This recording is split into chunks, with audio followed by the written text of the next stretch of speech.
Section 1 of the 25th Amendment states that in that event, the vice president becomes the president automatically. So I'm going to state it plainly.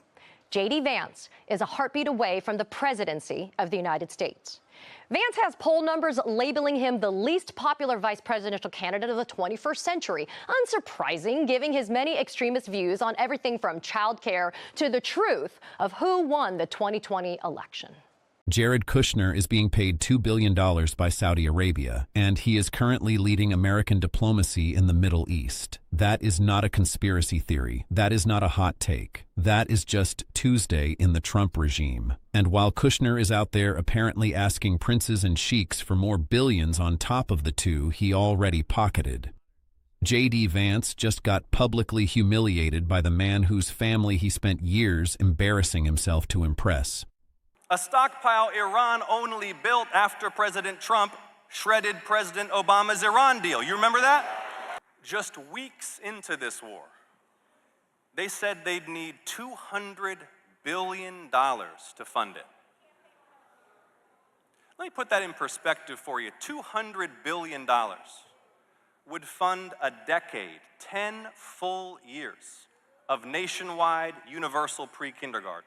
Trump kicked him off the Iran negotiating team on a Sunday during a TV commercial break, called into MSNBC to announce it, did not tell his own administration first. Mike Waltz, the UN ambassador, was on ABC at the exact same moment telling the world that Vance would be leading the talks. The right hand did not know what the left hand was doing, or more accurately, the president did not know what his own White House was doing. Again, we are going to get into all of it. You need to hear from Senator Jon Ossoff, because he laid out very calmly, very clearly, exactly what this Iran situation has produced. Because how does American politics really work? It's coin operated. Money goes in, favors come out. It's been running on secret money, corporate money, billionaire money, both sides. Both sides. Citizens United was the worst court decision in modern American history.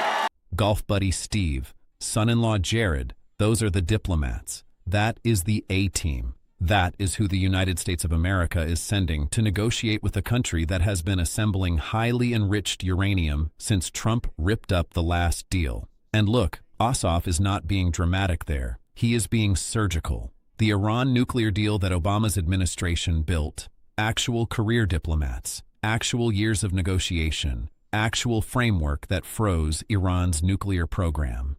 On day one of the war, day one, the president said it was running ahead of schedule. On day 10, he said it was very complete. Day 21, getting very close. Day 32, leaving very soon.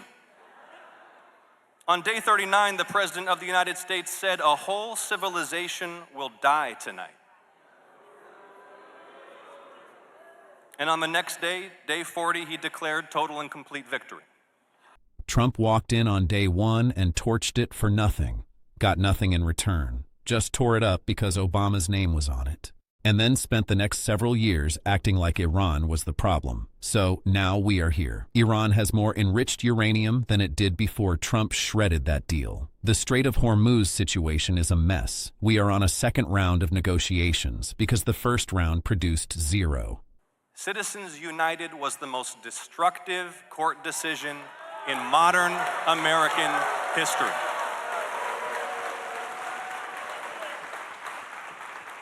It's unleashed a flood of secret money, corporate money, billionaire money on both sides. Members of Congress live in fear of these super PACs. And that corruption is why insurance companies get away with denying your claim for a procedure you needed to save your life. And who does Trump send? The same people who failed the first time. Witkoff, Kushner, the B team that produced no deal last week, is going back for more. But here is the part that should make every single person watching this stop and think for a second. Trump was out there threatening to blow up every bridge and power plant in Iran, threatening to end a civilization, posting on Truth Social like a man who has completely lost the thread. And simultaneously, he cannot remember who is on his own negotiating team. He called into MSNBC during a commercial break and told them Vance was out. Security reasons. Secret Service did not have enough time to set things up. That is the excuse. And while he was saying that on the phone to a cable news host, his own UN ambassador was on a different channel saying the opposite. And beneath it all, a lazy, cynical expedience in Congress and in both political parties, serving donors and reciting poll-tested talking points with no higher purpose than winning the next election. A politics unmoored from fixed moral principles and incapable of inspiration or great national achievement. Never before have we seen so little effort to hide so much corruption. Applause. Never before have we seen so little effort to hide so much corruption. Read that again, because that is not hyperbole. That is not someone being outraged for clicks. That is just the plain description of what is happening. Jared Kushner is on the Saudi payroll. $2 billion. That is confirmed. That is documented. And the same man who is carrying $2 billion in Saudi money is currently the one sitting across the table from Arab leaders negotiating American foreign policy in the Middle East. He is also reportedly asking those same princes and sheiks for more money, more billions, for his fund, his private equity situation, the one where the Saudis already gave him $2 billion under the condition that he not be allowed to actually run it, because he is that incompetent with money. They gave him a $2 billion check and said, do not touch it, do not make decisions with it, just hold it, because we need to be in good with Kushner and this is how you do it, but we cannot let him actually invest it because he will lose it. That is the man leading American diplomacy. Eric Trump and Don Jr. have a company pitching drone interceptors to Gulf kingdoms during an active conflict. Pete Hegseth's broker was reportedly looking to buy into a defense fund before Iran was attacked.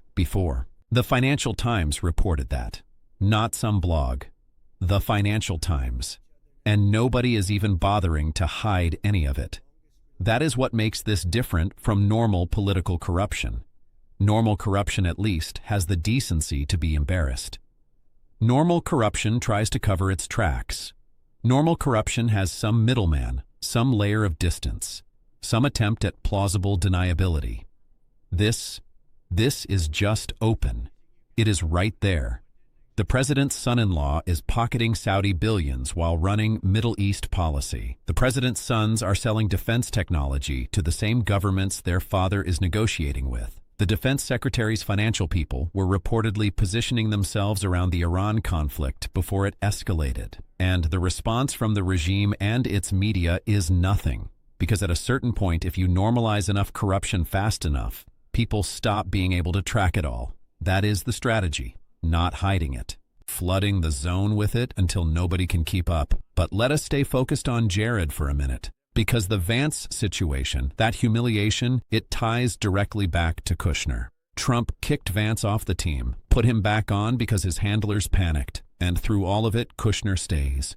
Kushner is always there. Witkoff and Kushner, that is the constant. That is the one thing Trump does not forget. He forgot Vance was on the team. He forgot what the negotiating situation even was. He is out there on Truth Social, threatening to bomb every bridge in Iran, while his own team is in Pakistan trying to negotiate. He does not know who is going. He does not know what they are doing, but he knows Jared is going. Jared always goes.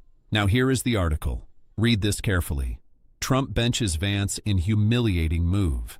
J.D. Vance is not being tapped for the latest round of negotiations with Iran. Donald Trump has sidelined J.D. Vance as his chief negotiator with Iran after a string of setbacks. During a commercial break Sunday on MSNBC's The Weekend, host Jacqueline Alemany phoned the president who broke some news about the upcoming talks. When the show returned, co-host Jonathan Capehart recounted that Trump said envoys like Steve Witkoff and Jared Kushner would be involved, but not the vice president. You asked him if the vice president was going. He said, no. Capehart said, The vice president is not going because of security reasons. Alamani then explained, yeah, the president said that Secret Service essentially, I feel like they don't have enough time to sort of set up for the vice president to go and lead those negotiations again like he did last week. The apparent shakeup hadn't yet reached all corners of the administration.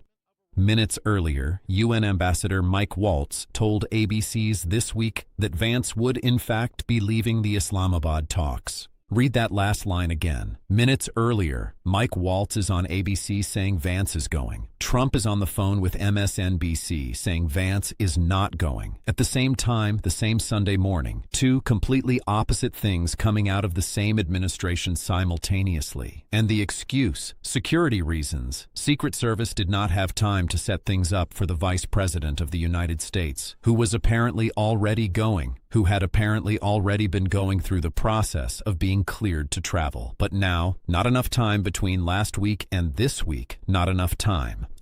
And stay with me here, or Trump just forgot. Trump genuinely forgot that Vance was going. Called into cable news on a whim during a commercial break, announced something that was not true, and then his people had to scramble to walk it back without making it look like the president has lost the thread entirely on his own war. Things changed. That is the official White House explanation. Things changed between Mike Waltz going on ABC and Trump calling MSNBC. Things changed. The White House told CNN that Vance is in fact going.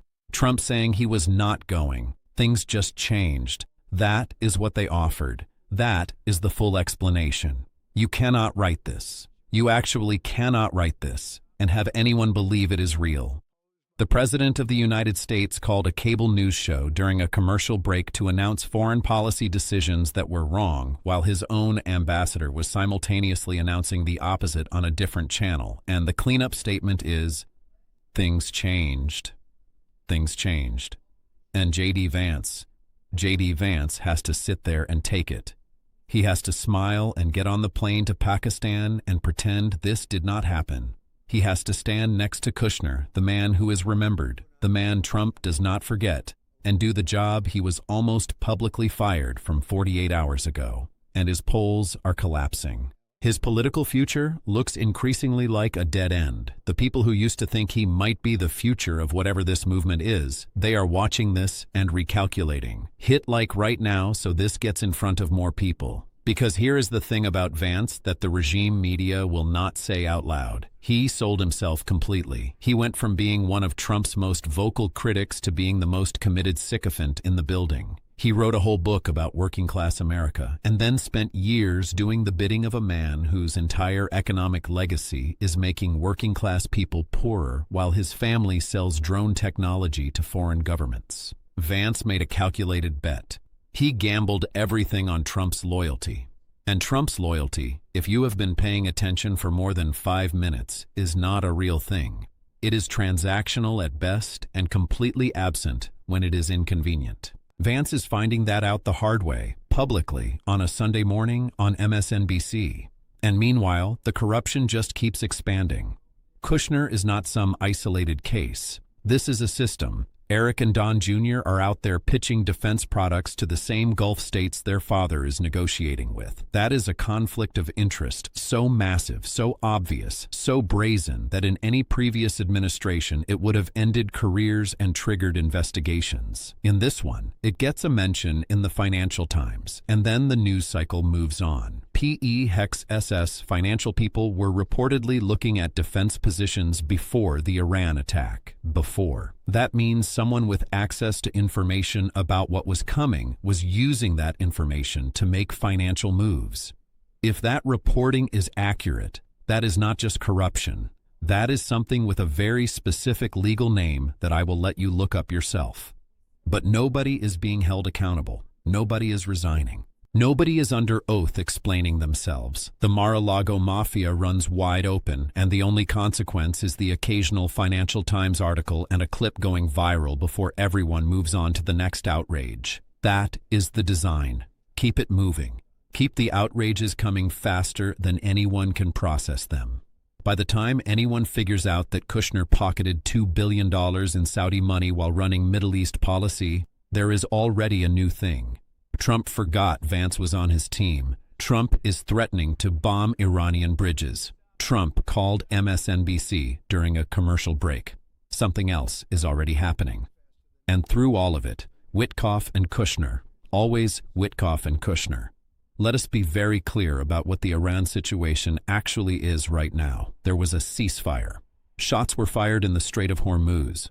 Trump went on Truth Social and threatened to knock out every power plant and bridge in Iran. Called it war crimes territory in the same breath as calling it a fair and reasonable deal. Threatened to end what he called the Iran killing machine. And then his team went to Pakistan to keep negotiating. So the strategy is threaten to destroy the country while asking them to make a deal while the person asking has $2 billion in Saudi money in his fund. And the president cannot remember who is on the negotiating team, and the previous round of negotiations produced nothing. And the excuse for why the previous round produced nothing is that Iran is being unreasonable, while Iran has more enriched uranium than it had before we blew up the last deal. That is the situation. That is the full picture. And here is the part that never gets said clearly enough. The Obama-Iran deal, whatever you thought about it politically, froze Iran's nuclear program, put inspectors in, put limits in place, created a verifiable framework. Trump tore it up in 2018. Since then, Iran has significantly advanced its nuclear capabilities. The highly enriched uranium stockpile that Ossoff referenced in that clip, that assembled after the deal, was shredded. That is not a talking point. That is the documented timeline. So we are now in a situation where we need a new deal because the old deal was destroyed. And the person who destroyed it is the same person now demanding a better deal while sending his $2 billion Saudi-funded son-in-law to get it and threatening war crimes if they do not comply. And the vice president might or might not be on the plane.